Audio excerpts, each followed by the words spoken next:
a perfect relationship. I just need someone who is scared to lose me, respects my efforts, and is proud to have me.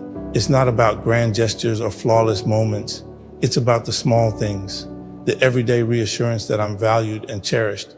I need someone who sees my worth, someone who understands that love is built on mutual respect and appreciation, where both of us feel seen and secure.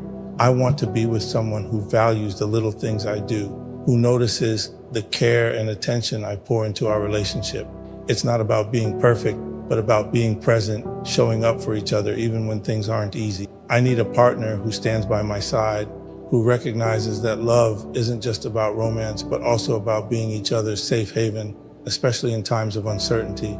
At the end of the day, I want someone who truly needs me, not just for the good times, but for all the moments in between. Someone who is proud to say, that's my person, and who never takes me for granted, because that's all I really need, just someone who's willing to hold on to us no matter what. You can obviously tell that I do not watch these videos before I bring them to y'all, because I know goddamn well there was an AI voice of 50 Cent saying some shit like that, because that's not what 50 Cent talk about. He talk about business and strategy. 48 laws of power, the 50th law, you know what I'm saying? But that's not to say that what was said wasn't valuable. It was, but that wasn't no 50 Cent, I'm for sure. And including myself, very uncooperative at times unless we find a man that we feel is masculine and we feel safe with. You know, Black women, we're very emotional. That's bull crap. You think because so? Yeah, because basically, well, let's just say it's not bull crap. That's a fancy way of saying that we have to handle you. In order for you to act like women should act, you have to choose to put down the BS. But it's a choice. But don't you think that's realistic? No, I don't. Don't you think what no, you I just don't. said is no, I don't. I realistic don't. when I it don't comes think to it Black is. women? I think No, I a don't. I lot don't of think it Black is. You're over women talking me. choose. All right, this is gonna go real bad. How old are you? 38. God. That make a lot of sense. What man have you chosen to submit to in your 38 years? Thank you. 3 or 4. Okay. And what's the longest relationship you had? I said 8 years. 8 years. And why didn't this man choose to marry you? Since you submitted to him. He told me he didn't believe in marriage. That's all he told me. Oh, okay. And when did he tell you this? In year what? He always told me this. Right. Did you want to get married? I didn't really want to get married because I have 2 children already who are teenagers. Surprise. And I just wanted to. Surprise. No, I didn't want to get married at the time. He's exactly right. She's 38 and still talking like that. And so that way of thinking in her mind has led her to be 38 and unmarried with kids. And she doesn't do, hindsight's supposed to be 20/20. She doesn't do the reflection and say, yeah, that way of thinking just don't work. And then you have a man here that is explaining it to her like, hey, it doesn't work like that. It works like this. But in her mind, she thinks that it should be okay for men to have to, Black men specifically, to have to handle their woman. And we're not supposed to relation like that. That is a sickness in the, minds of Black people, where you think that you're supposed to be handling your woman.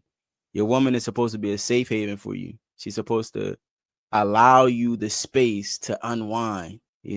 She's supposed to submit to you, and you shouldn't have to do too much proving to get her to do those things. She should come willing. And the thing about Black women is that they believe that it's your job to make them feel a certain way, when it's not. It's their job to come equipped that way. And if they come equipped that way, they'll see that their options will become greater. But it's neither here nor there. Nigga, because it could always be worse. You gotta stop spending your days being bitter and learn to be better. The world don't care about your bad days. If you can't handle pressure, then you ain't built for greatness. You gotta remember, some of the strongest niggas come from humble beginnings. Defied the odds, made the impossible possible, and made sense of the illogical. And you one of them. But I can't just tell you, you gotta believe that shit. You gotta believe that you're more than your mistakes, and that every setback is just an opportunity to do it better next time. It's time to clock back in. Just some quick motivation for the fellas, you heard me. Stay locked in, man. I know they want to try and soften you up and appeal to your emotions. Deal with the logic, man. Use it as fuel, man. That's how you do it. If your girl says, I need space, or let's take a break, or I need a break so I can focus on myself, translation, I want to go ride other, period. Nothing more, nothing less. That's just her way of being, wanting to go test things out, test the waters, or to break free or whatever, without being feeling like a cheater, period. She doesn't want to cheat, and she want to play the game correctly. So she tells you, let's take a break. That way it's not cheating. No ifs, ands, or buts about it, period. It don't mean nothing else. Game is game. I use this all the time. A guy you ain't talked to him in 3 years. And all of a sudden, one day he reaches out to you because he had an imagination. He had a thought that just suddenly came up. That suddenly came up. That's his demon saying, I got an appetite for her. I got an appetite for Susan. Or what have you. And so the next thing you know, you get a big head. Hey, big head text. Hey, big head. Hey, big head text. Uh-oh. Because what's in him is probably losing access to the woman, or it wants to strengthen itself, but it creates an appetite in a person where they just can't stop thinking about whatever it is that they want, whatever it is that the demon is projecting into their mind. That's why the Bible says casting down. Cast down imaginations and every high thing that exalts itself against the knowledge of God, and bring into captivity every thought to the obedience of Christ. Whatever you don't cast down will ultimately have to be cast out. Because what happens is a demon, when it wants to get in, it plays with your imagination. And if you come into agreement with it, because Amos 3:3, can two walk together except they be agreed? If it gets in there and you come into agreement and you give the sin offering, then it comes in, and the next thing you know, the demon comes in. Because what you said, a sin offering? Sin offering. Demons don't have legal access to you until they can get an offering. Like fornication is an offering. All of those things are offerings.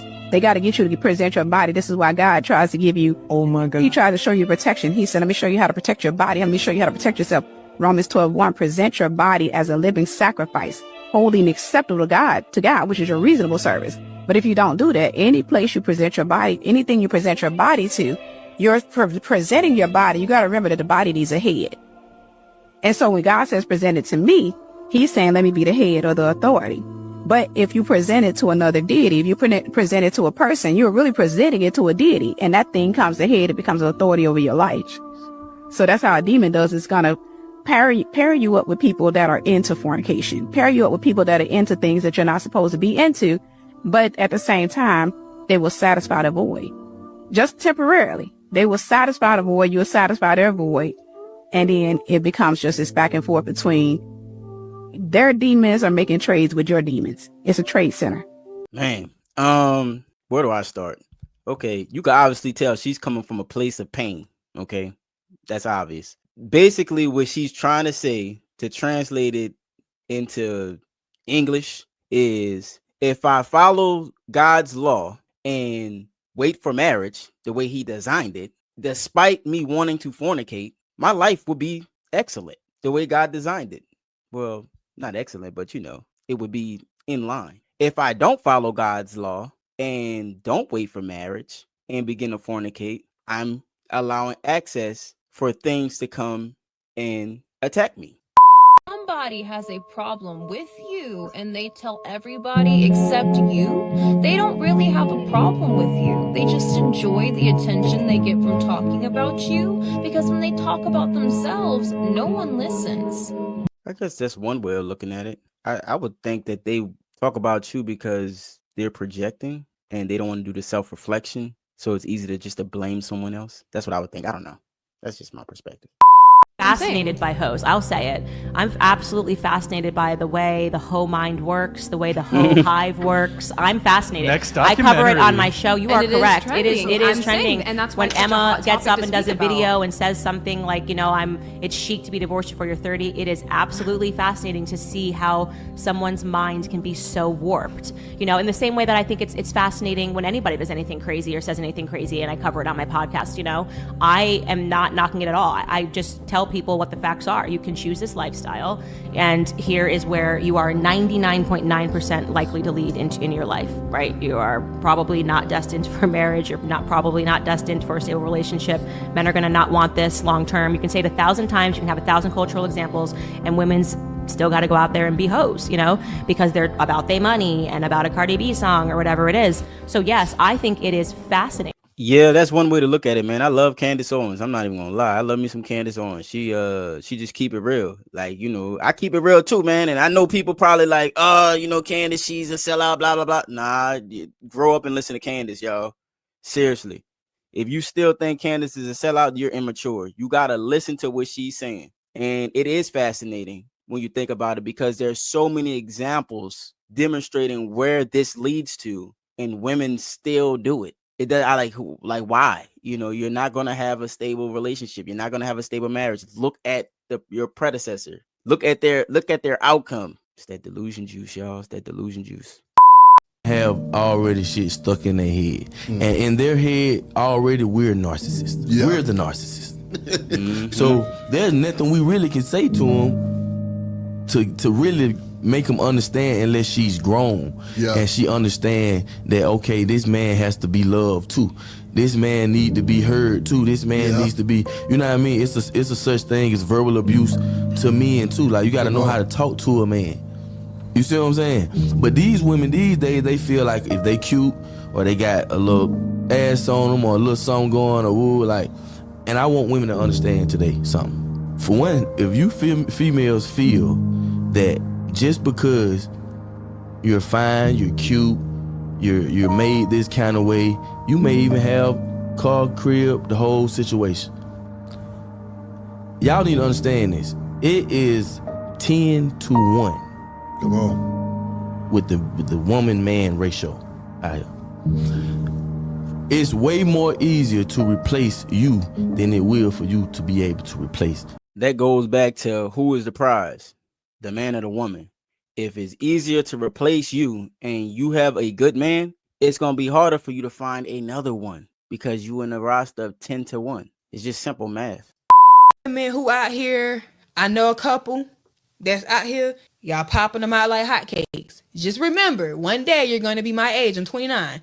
She's 20, how you 26? She's 26. One day you're going to be our age. And the more kids you keep popping out, the more kids you're going to keep accumulating, which means the more kids you're going to want some man to accept as his own.